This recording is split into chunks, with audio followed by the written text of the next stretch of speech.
Sekali lagi, jadi memang spesial ya, betul ya, spesial banget ini Bani Israel ya. Karena memang luar biasa keras kepalanya Bapak-bapak ya, Bani Israel ini. Sampai kemudian disebutkan oleh Allah dalam beberapa ayat ya. Yang jelas kalau spesial untuk Nabi Musa ya mungkin ya. Tetapi kalau ini untuk menunjukkan spesialnya atau universalitasnya Nabi Muhammad itu bukan ya. Tetapi kemudian lagi-lagi Bani Israel ini kan kalau kita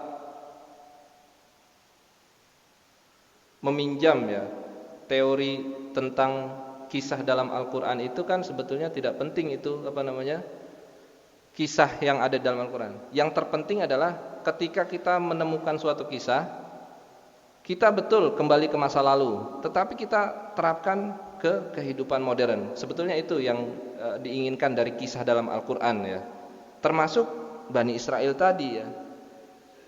Kenyataannya, realitanya saat ini kan masih banyak Bani Israel modern ya. Kalau kiai saya bilang itu saat ini masih banyak Bani Israel modern ya.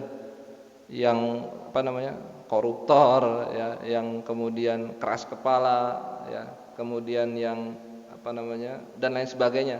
Watak-watak Bani Israel yang negatif itu sampai saat ini masih banyak gitu, kira-kira seperti itu.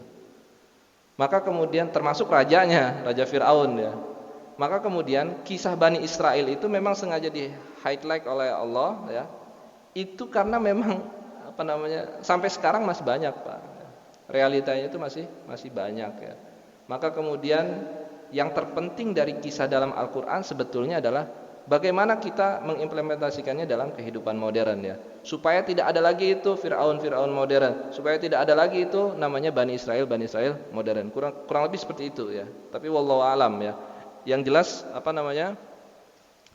kisahnya Bani Israel itu sebetulnya hiburan untuk Nabi Muhammad ya, untuk menghibur ya. Hai Muhammad, jangan berkecil hati, jangan bersedih ya.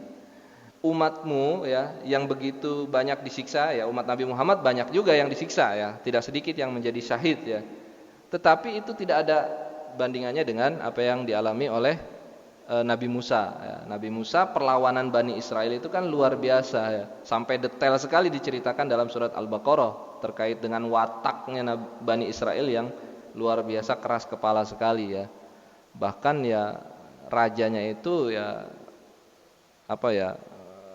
bercita-cita ingin menandingi Allah gitu ya, dengan berkomplot dengan Haman, berkomplot juga dengan Korun ya, itu ingin menguasai, ya pokoknya ingin menyaingi Tuhan lah ya, ingin menjadi Tuhan. Itu kan luar biasa sekali, dan itu masih terjadi di era modern gitu.